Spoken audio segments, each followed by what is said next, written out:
5% of resumes get rejected by an ATS before a human ever sees them. That's not a scare tactic. That's the reality in 2026. I'm going to show you exactly how to build a resume that gets past the bots and impresses the recruiters on the other side. The same structure that has gotten me shortlisted for MNC roles and hackathons. Let's build it together for now. ATS and why it matters. Before we design anything, you need to understand what you're exactly up against. An ATS, it's application tracking system. It scans your resume, pulls out your contact info, job titles you're applying for, dates, and skills, ranks you against the job description. It doesn't reject you outright, but if it can't pass your resume properly or you're missing the right keywords, you drop away down the list before even a recruiter ever opens it. This is true for MNCs and increasingly true for hackathon and internship applications too. So, let me tell you a few rules that will help you through this. So, rule 1, the format. It should be single column always. So, let me show you an example for it. This is a single column.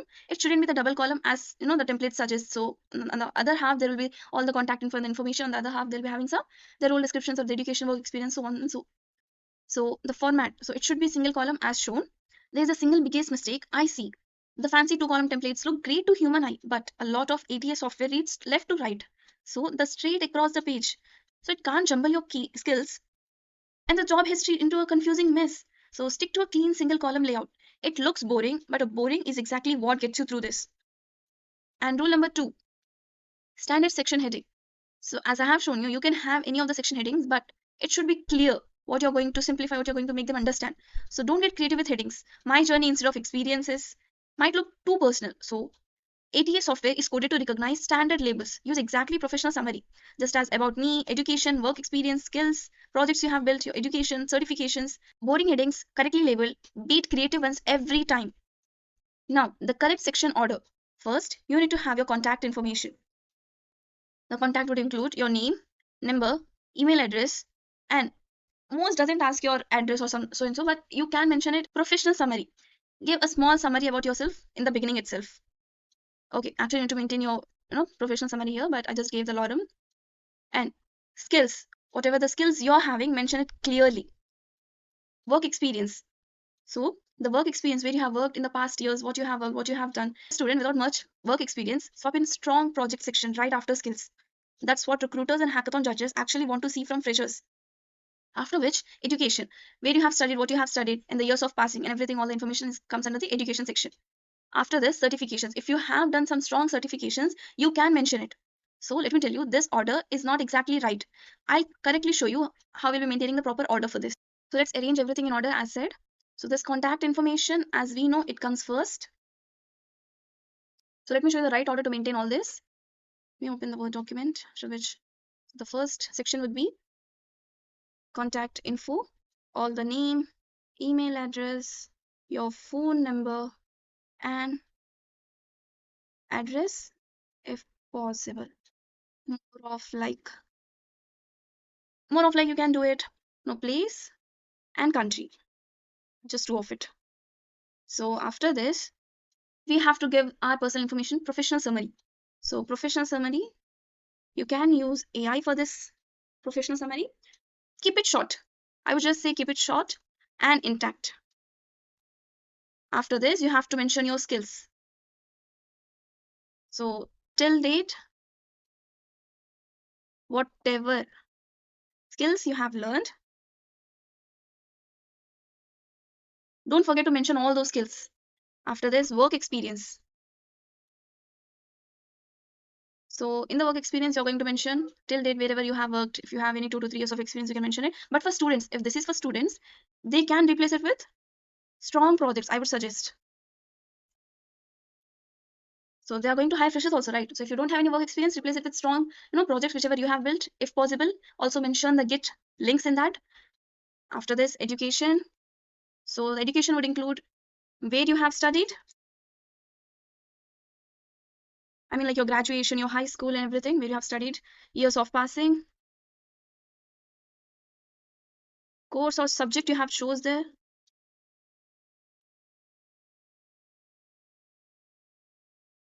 That's it.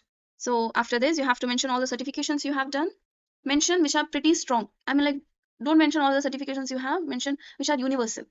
So as you can watch my previous videos, I have mentioned some certifications which are regarding Google, I'll also mention some certifications regarding Microsoft, many other good MNC which are well known. Okay, all the certifications you can mention in there. So let's move on. I mean, like the next question would be things that get you shortlisted. I mean, like what you have to mention in the quantified bullets, which gets to, through the eyes or the no shortlisting through ATS and the keywords which they sort. Here's the difference between a resume that gets ignored and one that gets shortlisted. Let me compare these two. So, worked on a machine learning project for image classification. It's not the wording, it's not appropriate. So, you have to make it through. Build an image classification model achieving 94% accuracy. So the numbering here is what matters most. So what we have done, instead of just mentioning in a simpler sentence, we have made it through numbers, accuracy numbers, reducing manual review time by. So everything is spoken numbers. So same project, completely different impact. Aim for 60% to 70% of your bullets to include a number. It can be included into accuracy, percentage, time saved, user researched, anything measurable. So if you generally don't have exact number, estimate conservatively and say so. Okay. So tailor to the job description every time. So you just don't have to maintain one resume for all the description for all the jobs you're going to apply. Tailor it each and every time. Let's just say you're going to apply for some ML role, tailor it accordingly. If you're going to apply some, research based roles, tailor accordingly. So this is what actually got me shortlisted repeatedly. I have never sent the same resume twice. Before applying, I had pulled key skills and phrases directly from the job description itself. And those key phrases and everything, I would rephrase and mention in my resume. So if the posting says React and you write React.js, that mismatch can actually cause you ATS points. You're understanding right, what I'm telling you. Match their exact terminology so that the ATS shortlists you. So build your hackathon-worthy project section. I mean, like for hackathon specifically, judges and recruiters are scanning for what problem you have solved, what tech stack you have used, and what actual outcome was. Structure every project entry like this. I mean, like you must maintain project name, tech stack used, your specific contribution, and result. Hope you're understanding. After this, you have to get to know what a hiring recruiter is looking for. Read the job description from beginning till end or summarize it using AI. When scanning your project section, treat every hackathon project like a resume bullet, not a diary entry. Hope you're understanding. So, let me tell you the formatting details here. So, while coming to the formatting details, you must maintain the file format. I mean, like whatever the format you're having must be in PDF so that it won't be, changed or modified. Make the font, whatever the font you're using in it, clean and visibly understandable. Don't just use some fancy fonts and make it more complex. So maintain the font size up to 10 to 12 in between these two sizes.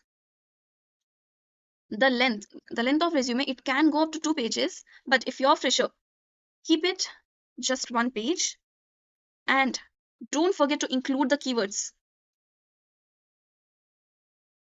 So last but not least, you have to quick test whatever you are creating, copy paste all the concept, whatever you have written in a simpler Word document so that all the words, keywords doesn't get jumbled. If it gets jumbled, that is an issue.